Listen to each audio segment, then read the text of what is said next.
यदा यदा हि धर्मस्य ग्लानिर्भवति भारत अभ्युत्थानमधर्मस्य तदात्मानं सृजाम्यहम् परित्राणाय साधूनां विनाशाय च दुष्कृताम् धर्म संस्थापनार्थाय संभवामि युगे युगे। समस्त रथयात्रार अनेक अनेक शुभेच्छा और शुभकामना समस्त उपरे प्रभु जगन्नाथ कृपा रही था। नमस्कार सांगमाने, आज मु आपनकु पुरीर प्रसिद्ध रथयात्रा संबंधी किछि तथ्य विषय कहवाकू जाउछि जेउगुड़िक हुए तो आपण मैंने जानि नथिबे।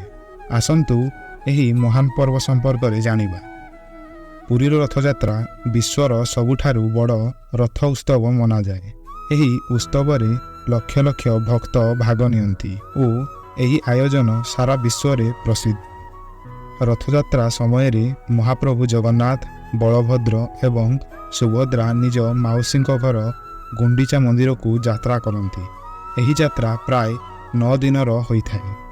प्रतिवर्ष रथयात्रा पई नुआ रथ निर्माण करा जाए। एही रथ गुड़िक बहुत विशेष होइथाए ओ एहाकू निर्माण करने विशेष प्रकारर काठ और कारीगरी व्यवहार होइथाए। रथयात्रा समय रे पुरीर राजा छेरा पहरा नामक परंपरा अनुसरण करते, जेउथिरे से महाप्रभुंक रथ गुड़िक सफा करती। यह विनम्रता और सेवार प्रतीक अटे। 3 प्रमुख रथर नाम होउछि महाप्रभु जगन्नाथंक नंदीघोष, बलभद्रंक तालध्वज और सुभद्रांक देवदलन। यही रथ गुड़िक सजाइबाकू विशेष महत्व दिया जाए।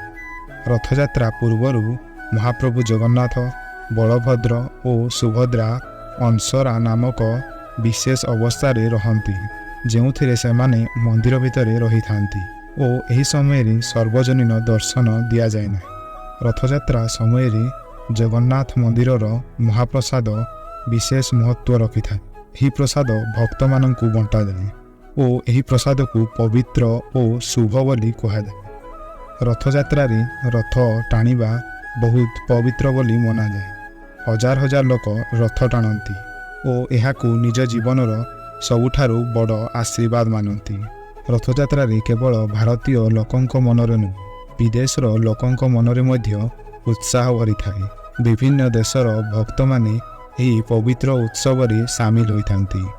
रथयात्रा रे विभिन्न सांस्कृतिक कार्यक्रम आयोजन करा जाए, जेउथिरे नृत्य, संगीत एवं नाटक शामिल होइथाए। एही सांस्कृतिक कार्यक्रम भक्त माननक पई एक अविस्मरणीय अनुभव होइथाए।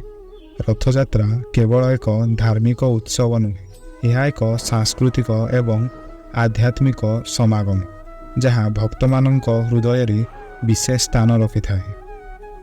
यही अद्भुत यात्रा विषय जानिकी केमिति लागिला कमेंट रे निश्चय जणांतु एवं एथर रथयात्रा कौ जगह को देखि जाउछंती ताहा भी कमेंट रे जणांतु। सो एही थिला आजिर भिडियोटी।